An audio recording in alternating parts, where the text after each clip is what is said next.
8장 4절로 22절입니다. 사무엘상 8장 4절로 22절 교독해서 읽도록 하겠습니다. 이스라엘 모든 장로가 모여 라마에 있는 사무엘에게 나아가서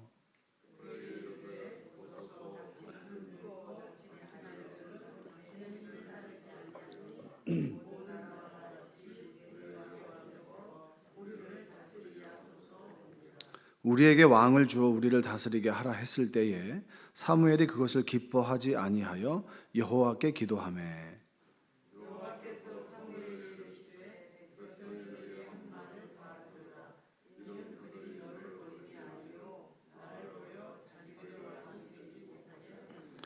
내가 그들을 애굽에서 인도하여 낸 날부터 오늘까지 그들이 모든 행사로 나를 버리고 다른 신들을 섬김같이 내게도 그러하는도다.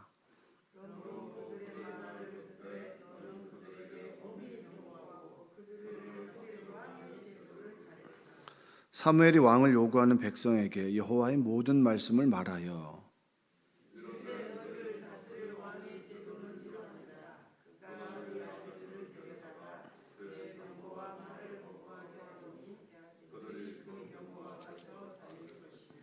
그가 또 너희 아들들을 1000부장과 50부장을 삼을 것이며 자기 밭을 갈게 하고 자기 추수를 하게 할 것이며 자기 무기와 병거의 장비도 만들게 할 것이며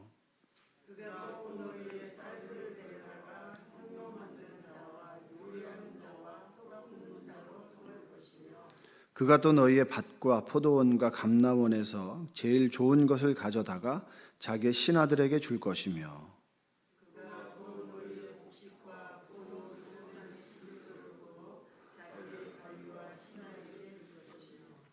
그가 또 너희의 노비와 가장 아름다운 소년과 나귀들을 끌어다가 자기 일을 시킬 것이며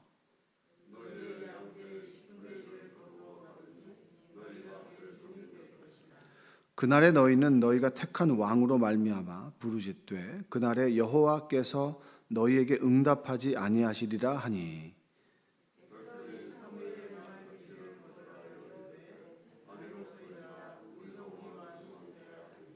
우리도 다른 나라들 같이 되어 우리의 왕이 우리를 다스리며 우리 앞에 나가서 우리의 싸움을 싸워야 할 것이니이다 하는지라.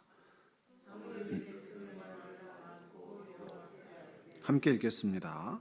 여호와께서 사무엘에게 이르시되 그들의 말을 들어 왕을 세우라 하시니 사무엘이 이스라엘 사람들에게 이르되 너희는 각기 성읍으로 돌아가라 하니라.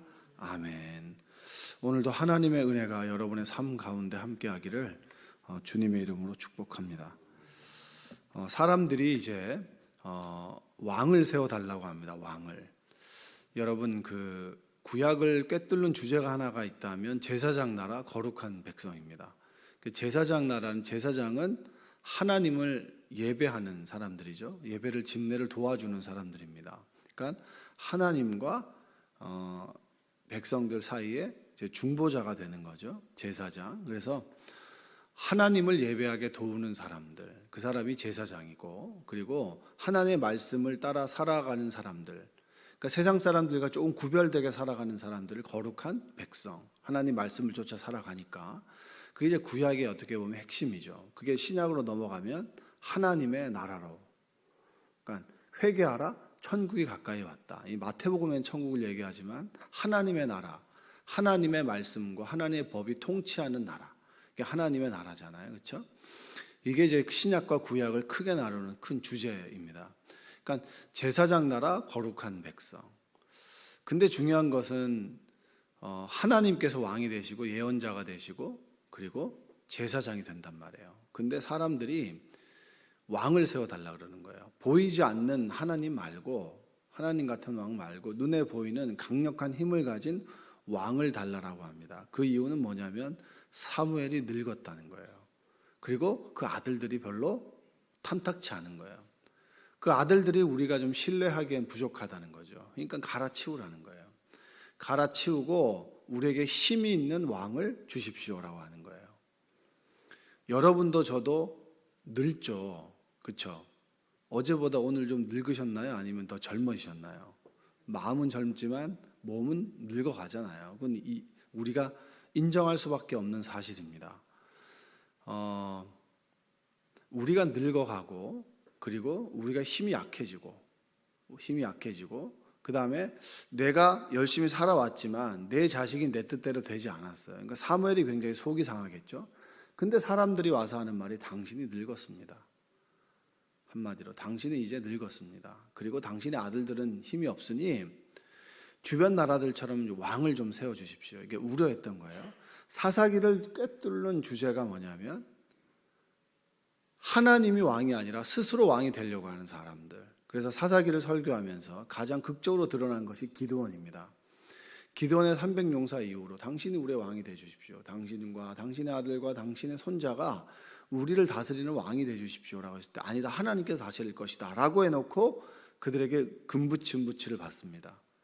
그리고 실질적으로 왕 노릇을 했던 사람들이 기드온이에요. 수많은 자식들이 있고. 그러니까 사사기에서부터 하나님은 계속 경고를 하셨어요. 너희들이 왕이 돼서는 안 된다. 왕은 하나님밖에 없다. 근데 사람들은 그 얘기를 듣질 못하는 거예요. 한번 읽어보겠습니다.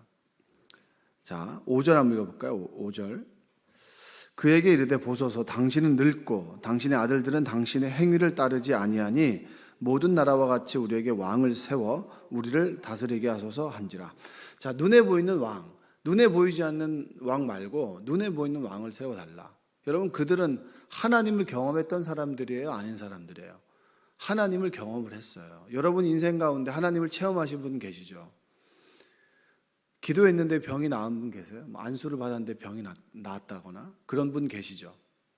그리고 우리는 느끼지 못하지만 우리의 일상을 살아가면서 하나님의 기적들을 참 많이 봅니다. 우리가 둔감해서 그렇죠. 영적으로 세심한 눈으로 바라보면 아, 하나님께서 이렇게 함께 하셨구나라고 하는 걸 고백하지 않을 수 없어요. 근데 자꾸 우리는 눈에 자극적인 것만 하나님의 역사라고 얘기를 하는 겁니다. 그래서 눈에 보여 다른 나라들처럼 철기 문명을 가지고 가나안에 있는 나라들처럼, 그러니까 힘 있는 왕이 선봉에 서서 그들을 진두지휘하는 것처럼 사무엘은 늙어 보이고 그들은 강력해 보이니까 그들처럼 왕을 달라고 하는 거예요. 그때 사무엘이 어떤 행동을 했죠? 얼마나 속상하게. 여러분 한번 생각해 보세요. 평생을 성전에 살았고 성전에서 바쳐진 사람이에요. 그리고 하나님 말씀을 들었고 사무엘이 선포하는 말은 땅에 떨어지지 않았단 말이에요. 그러니까 얼마나 권위가 있었겠습니까? 근데 아무리 권위가 있어도 이제 늙고 그리고 점점 더 예전과 다른 모습을 보이게 되니까 사람들이 등을 돌리는 거잖아요. 사무엘에게 나와서 당신이 늙었으니 왕을 달라는 얘기는 우리는 당신이 싫다는 얘기예요. 그러니까 요즘에 흔히 얘기하는 목사님 좀 바꿔주세요. 목사님 오래되지 않았습니까? 이제는 다른 교회로 가시고 우리도 목사님 알아서 뽑겠습니다. 그러니까 인사 고과를 가지고 이제 면접 딱 보고 뽑는 거예요. 그럼 그 목사님 무슨 설교를 할 수 있겠어요? 여러분의 마음에 드는 설교를 할 거 아니에요. 듣기 좋은 얘기를 하겠죠. 그리고 마음에 안 들면 그렇게 설교하면 안 된다고. 꼭 그런 분 계세요. 꼭 문자해가지고 그렇게 설교하면 안 된다고. 은혜가 되지 않는다고. 이게 얼마나 교만한 얘기입니까? 하나님 말씀을 재단하고 내 마음에 드는 건 오케이. 마음에 들지 않으면 혹시나 여러분 그런 마음을 갖고 있다면 빨리 회개하셔야 됩니다. 이거하고 똑같은 거, 왕을 달라고 하는 거하고 똑같은 거예요. 내가 이렇게 딱 서서 하나님 말씀을 재단하는 거예요. 이게 나한테 맞는가 안 맞는가? 그 말이 맞아요 안 맞아요? 그 단어가 옳습니까? 그 단어가 좀 경박하죠. 물론 여러분 말을 많이 하다 보면 실수를 할 수 있겠지만 그렇게 얘기하다 보면 어떤 사람도 설교하지 못합니다. 지금의 교회가 그런 모습을 많이 가지고 있어요. 제 친구도 그랬어요. 제 친구도. 너무 오래되지 않았습니까? 목회를 쉬고 있어요. 얼마나 힘들게 했으면. 지금의 교회 모습과 일면의 교회 모습과 이때 똑같았다는 거예요. 사무엘이 얼마나 화가 났을까요? 내가 열심히 하나님의 일을 했고 봉사했는데 도대체 내가 이런 말을 들어야 되나? 그러면 사무엘이 그들에게 해코지했나요? 그러지 않았어요. 사무엘은 하나님 앞에 나아갔어요. 그리고 하나님께 기도했어요. 저는 정말 수많은 눈물 흘리는 목사님의 모습을 사무엘을 통해서 보게 됩니다. 한번 6절 읽어볼까요? 6절. 자, 시작.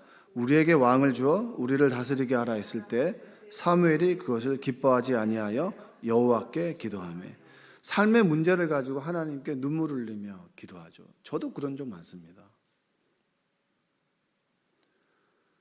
목사님 설교가 은혜가 되지 않아요. 뭐 이런 얘기하는 사람도 있어요. 근데 그분의 삶이 더 은혜가 안 돼.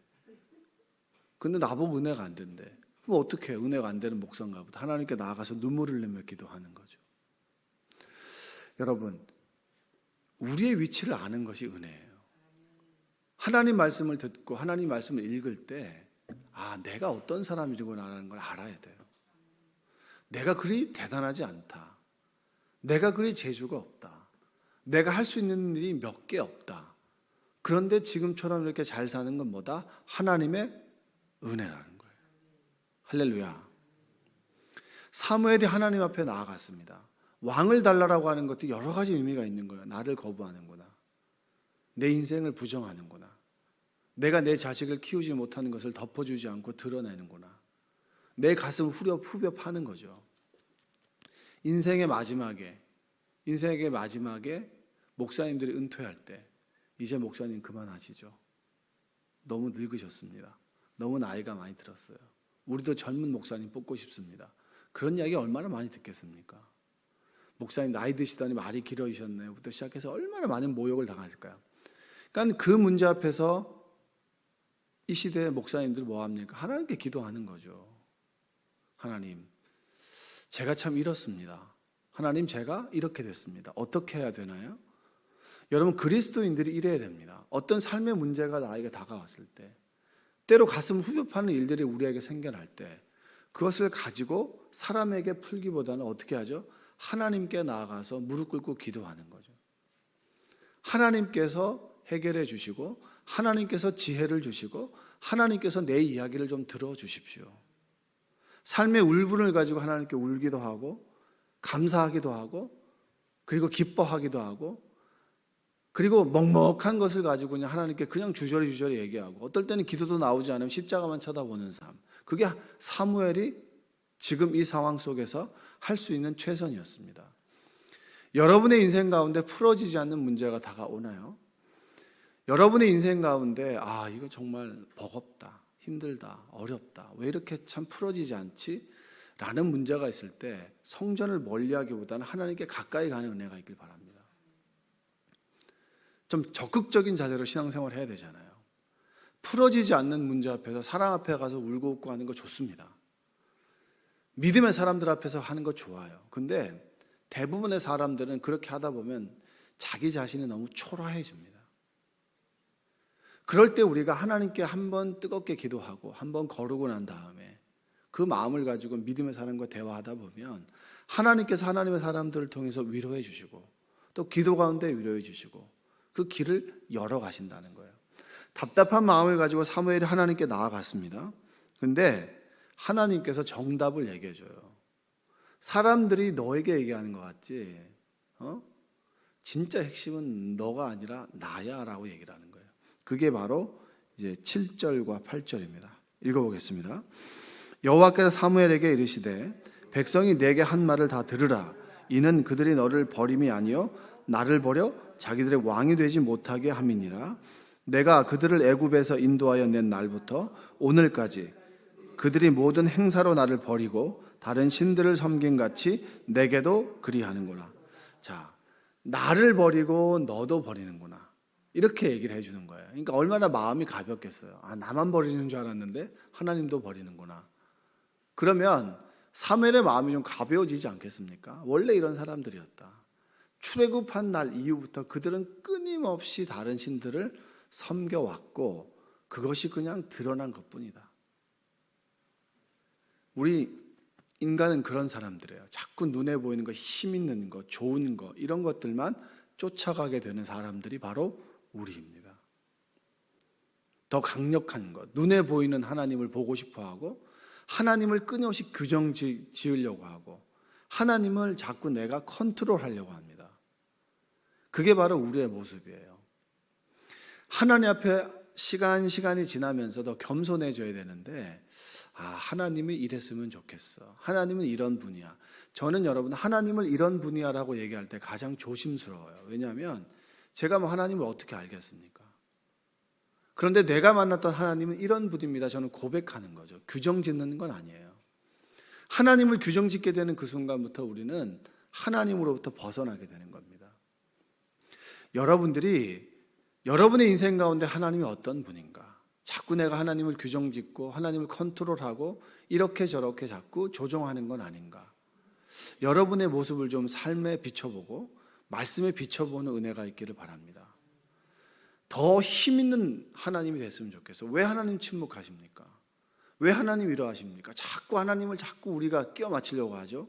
그것이 아니라 이 상황이 벌어졌다면, 이 상황을 주신 분도 하나님이시라면 그것에 순종하는 것도 우리의 믿음이에요. 상황에 대한 순종이잖아요. 하나님의 주권을 믿는다면. 이 일은 하나님과 동떨어진 일인가? 그렇지 않아요. 지금 일어난 일 또한 하나님께서 우리에게 주신 일이에요. 그러면 그 속에 하나님의 선하신 뜻이 무엇일까라고 하는 것을 밝혀내는 것이 바로 우리의 태도입니다. 왕을 달라고 한다? 하나님께서 그래, 왕을 주겠다. 그러나 왕이 너에게 어떻게 할 것인가를 미리 알려줘라.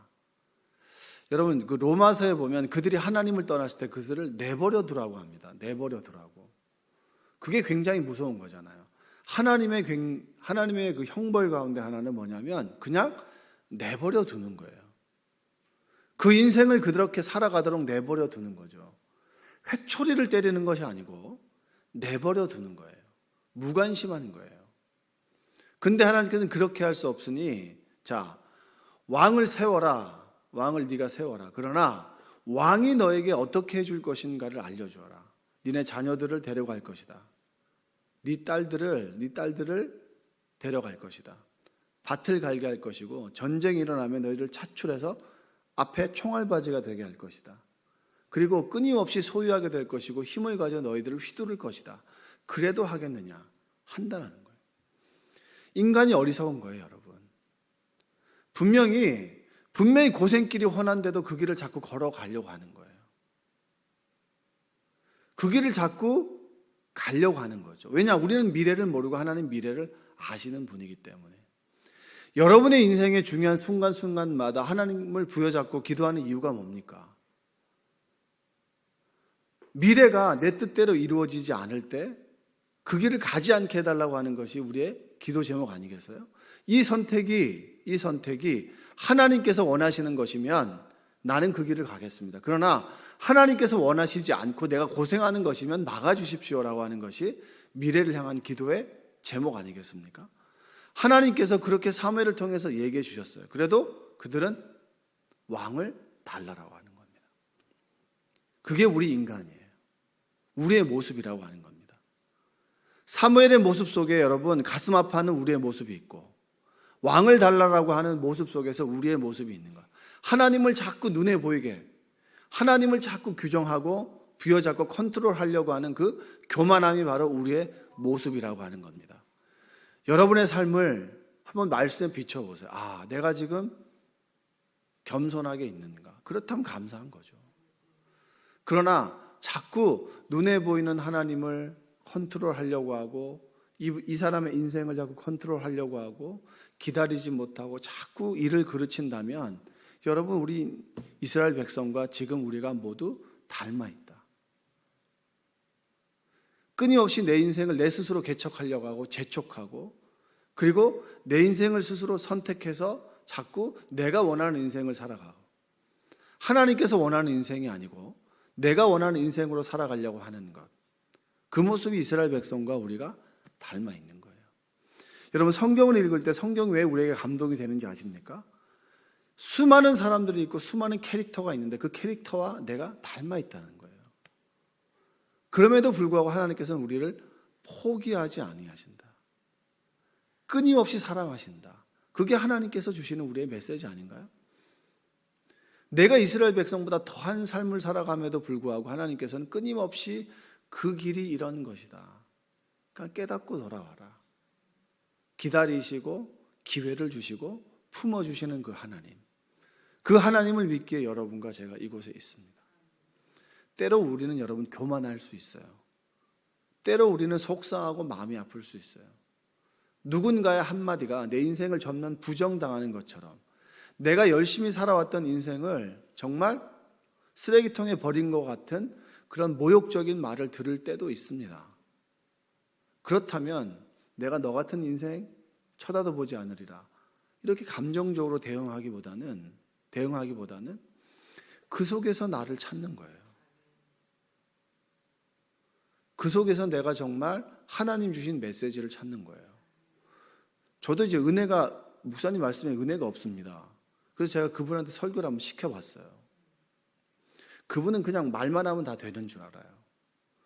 근데 이제 그분의 얘기를 들으면서 제가 은혜와 율법이라는 것들을 쭉 책도 보고 고민하고, 은혜가 무엇인가? 그래, 은혜 없다라고 말하는 것 자체가 은혜가 없는 거예요. 그래서 스스로 하나님께 주신 메시지를 깨닫고, 아, 그렇구나. 모든 상황을 나를 주시는 하나님의 레슨이라고 생각하자. 그리고 미워하기보다는 기도하고, 그리고 그 말씀을 더 준비했던 기억이 있어요. 여러분에게 힘들게 하고 아프게 하는 말이 있죠. 그 말을 좀 가슴으로 좀 듣는, 새기고, 그리고 내 모습을 돌아보고, 그리고 내 모습을 돌아봤을 때 그 말과 다르면 그냥 잊어버리면 되는 거예요. 그건 그 사람 말인 거죠. 그러나 그 속에서 나를 돌아보는 뭔가 건덕지가 있다면 나를 돌아보고 훈련하는 거죠. 그러면 나는 어느 순간 하나님의 사람으로 변해 있는 거예요. 처음에 이제 설교를 하는데 전도사 때 설교를 얼마나 잘하겠어요. 그러니까 목사님이 설교를 이렇게 하지 말라고 가르쳐 주셨어요. 근데 자존심이 얼마나 상하는지 그냥 그 다음날 하루 종일 그냥 누워 있었어요. 진짜 내가 이렇게 해야 되나 내가 이러면서. 근데 그 다음 날부터 이제 설교를 엄청 듣고 준비하는 거죠. 제일 감사한 분을 얘기하라면 그분이에요. 그나마 지금 이제 여러분에게 알아듣게 말하는 건 그분의 공로입니다.